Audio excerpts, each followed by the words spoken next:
In case you haven't been keeping up, I've taken one of my rental properties that was in desperate need of a makeover, and I've refurbished every room and even managed to add an extra bedroom. Well, after an evaluation, I've now been told just how much profit I've made. So hi guys, welcome back to the House Refurb, episode 4. Today we are talking numbers. I'm gonna have a quick walk through the house and then you're gonna meet Neil Chambers from Sirius, who is the mortgage broker who's dealt with all of this for me. Let's go.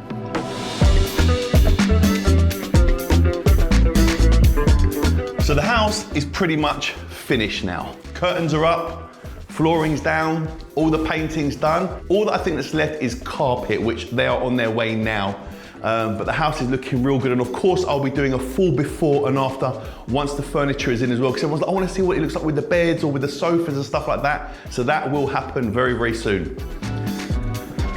As you'll see, there's now a fire door on this, which obviously automatically closed. I want to let Ray get stuck. And they've actually changed this now. So do you remember we were talking about the natural light and we were talking about what we were going to do with this arch? It was like a small arch here, and you had like a little takeaway area where it was another small arch. They've now squared it off, which is obviously wider, which is allowing a lot more natural light in, and the same way with this one here. But anyway, we can talk more about this. Let's get down to business. Neil Chambers, how are you? Good to see you, Jan. You well? Yeah, very well, thank you. Right, so this is Neil Chambers. You are the big dog at Sirius. Yeah, well, I don't know about that, but yeah, mortgage financing. Mortgage finance. For people at home that don't know what you do, can you just explain to them, please? I've been doing it for a long time, almost 25 years now. So I do anything from buy-to-let financing, which is what we've done here for Yianni, residential financing, bridging, development, commercial, semi-commercial. It's a real broad range of being able to do finance for any type of property asset at all. So when it comes to money, you're the guy to go to get it? Try my best.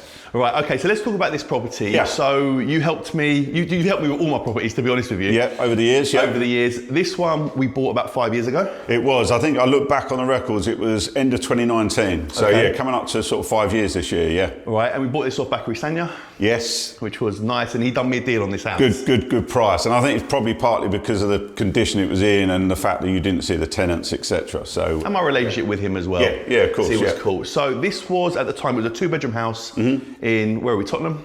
yeah, Edmonton, is it? Yeah. Edmonton. And can you remember what I paid for it?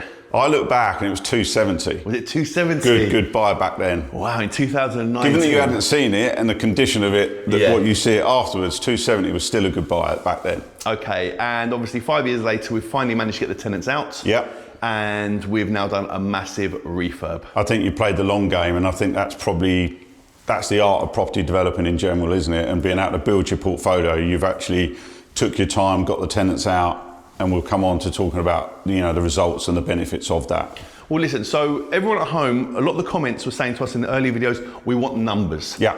And we're going to really break it down for you guys. So if you are looking to buy a property or a buy to let, this video should hopefully help you. So at the moment, what is the market like out there with regards to borrowing, lending, etc.? Banks still want to lend money. It's just getting the right deals and the right buyers out there. And obviously when a bank is lending money, you need to be able to afford to pay it back.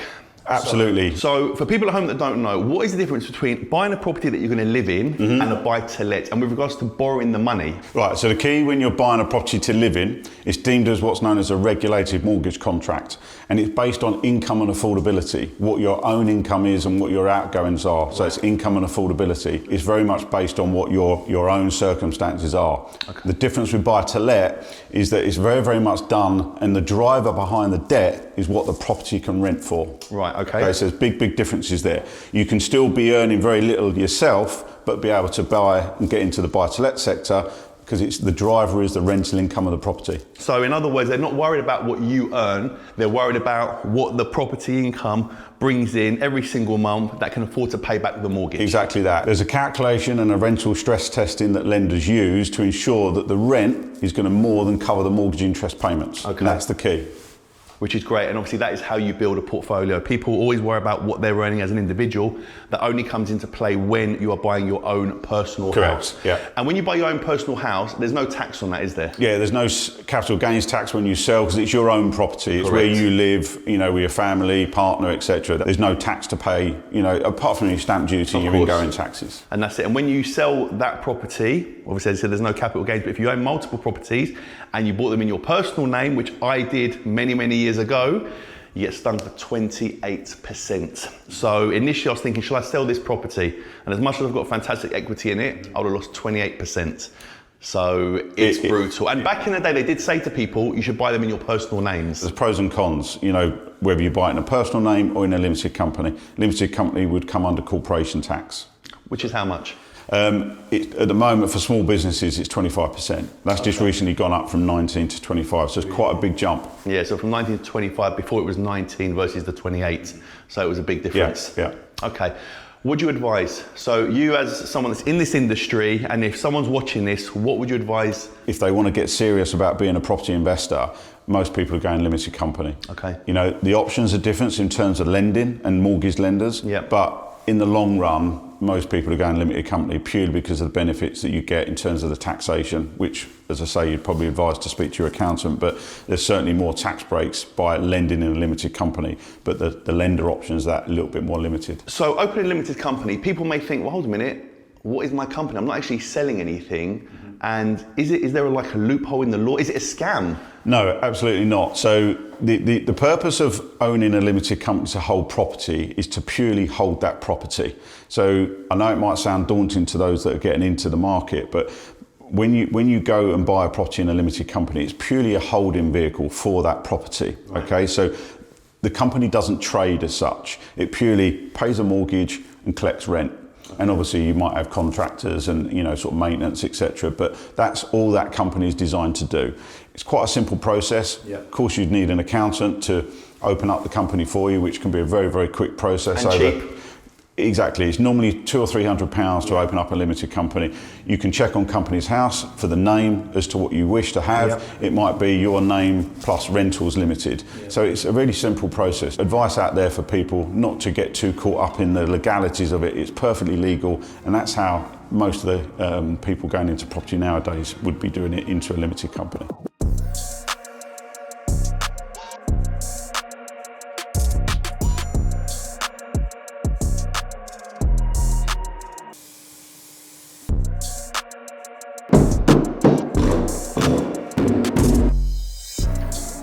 Okay, so if someone wants to get on the property ladder, they haven't got loads of cash, but they've got a small deposit and they earn a half decent salary. What's a decent salary? 40,000? Yeah, maybe, yeah. Although it sounds still a lot of money, but that is becoming the norm around that number. Yeah. What would you advise them, the best way to get on the property ladder? Yeah, look, for first time buyers, you know, they still want to get out there and get into the market. You know, the biggest, toughest thing, as you said, is the deposit, because where property prices have gone up so much, even by having 10%, that could mean, you know, 30, 40K. Yeah. Obviously, banker mum and dad have come into play in these last sort of few years where, you know, parents help their siblings to get on the property ladder.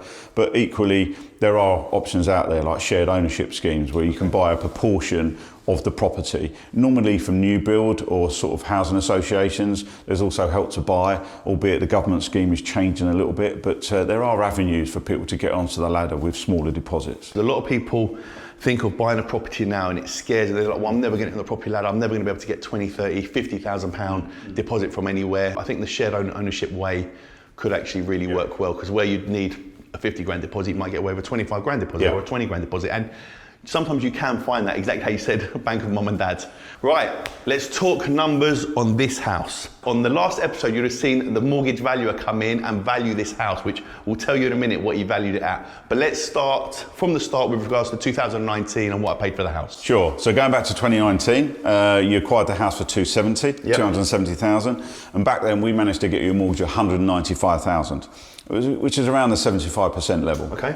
Okay, now back then the interest rates were around 4%, and the mortgage back then was just under £1,100 a month. I think from memory it was about 1,090. This time round we've managed to increase the capital by lending against the new value. The house has been valued at £450,000, which for me is incredible. That's a great increase on a house that is not in the best area. However, the fact I've spent a lot of money doing it up, the valuer came and he was like, wow, I think this house looks incredible. Well, look, that's the art of good developing and taking something from being run down, but also being able to spend some money increase the value and be able to increase the capital against it. And that's exactly what we've done. So against the 450, we've been managed to raise the mortgage up to 337.5, which was 75% again of the new value, which has afforded you to be able to get that extra capital out from the 195 up to 337.5. Exactly. So what that means is the money I've spent on the house, I've got all of that back plus money on top. For reinvestment into something else. Exactly, which is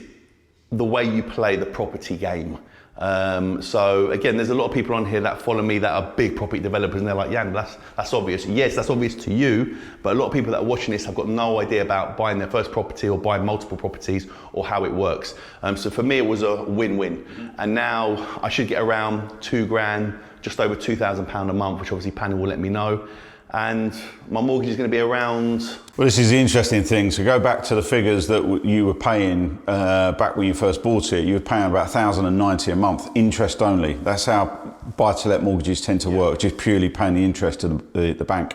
Now, this time round, we've managed to get you a fixed rate just over 4.5%, which was around about a month ago. Interest rates have nudged up a little bit since then. But 4.5%, it's going to work out that the mortgage will be just under £1,300 a month. Yep. So it's only around a £200 a month increase for that extra 140 capital. And fixed rate, what do we do over 5 years? 5 years. So it's a 5-year fix, which means, just explain to people at home what a fixed rate is and what a variable rate is, please. Yeah, sure. So fixed rates are purely what it means. The rate is fixed. It's not going to go up, it's not going to go down. Regardless of what the Bank of England base rate does, that's what your rate's going to be for that period of time. Enables you to budget. Hopefully within that time you'll still get some rent increases, so the mortgage payment will stay the same. It's just under £1,300 a month for the 5 years, so it's a good way of being able to budget. There are other options in terms of base rate trackers and discounted, but it does affect what the banks look to lend based on the rental stress testing, which is a bit complex to explain, but ultimately by going for a 5-year fixed rates enables you to borrow more money against the property. Because the bank knows what you're paying for the next 5 years guaranteed. If it's variable and that rate shoots up, you could go from £1,300 a month to £2,000 a month. And I didn't get stung, but obviously my mortgage came to an end. Yes. And it went from fixed to variable while I was doing the property up. So for 2 months, my mortgage went from something like £1,000 to like £2,000. Yeah. and you didn't want to refix in at that time in the process of doing the property up because it was in a bit of it needed to be repaired. Yeah. But now you've done that, you've had to swallow that pill over the last couple of months and paying the extra monies, but now we're coming into that period, the property's all done and you're about to push through the new mortgage. Exactly, because if I'd fixed my mortgage then and they'd done another valuation on the house, it would have probably valued up at maybe 300, 320, 330. I think probably looking at the state of it might have even been unmortgageable.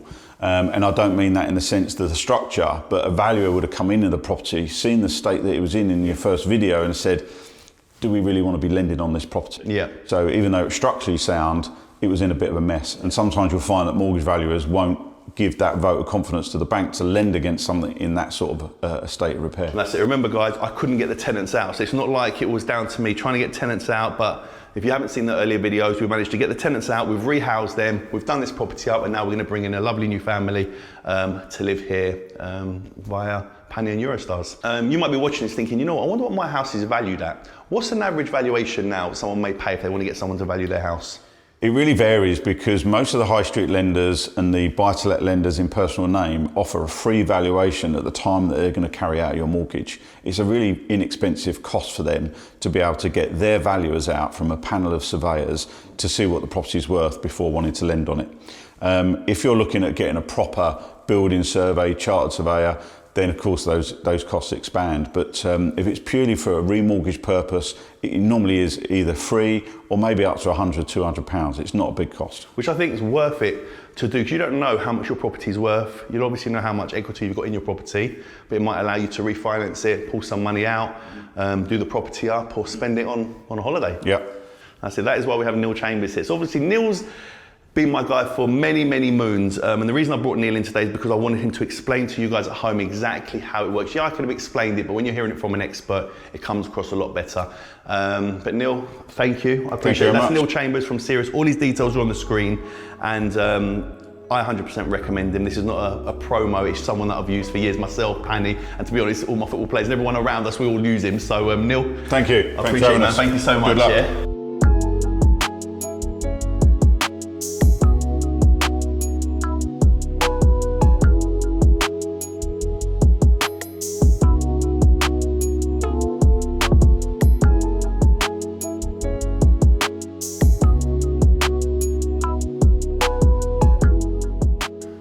It's looking really good outside now. It's all been cleaned. Obviously, this was where all the damp was and the mold, which is all done now. So yeah, it's all good. We've got the blinds in. It's pretty much done. We're just waiting for the furniture to arrive. They're just on the carpet on the stairs as well. But yeah, I reckon a couple more days and then furniture in and then tenants are in. And then I probably won't see this for another 10 years or so, I reckon. So hopefully the next tenants will look after this property. Obviously Eurostars will keep an eye on the property now, so they'll be doing checks on it on a regular basis to make sure it stays to the perfect high level for the tenants. Worst case, it might need a little touch of paint here and there. But anyway, this is episode 4. On the final episode, I get the bill. All the furniture's been put in now. Bed's here, got a little chest of drawers here. Okay, so there we go, so we've got the final bill now. Let's see what it was.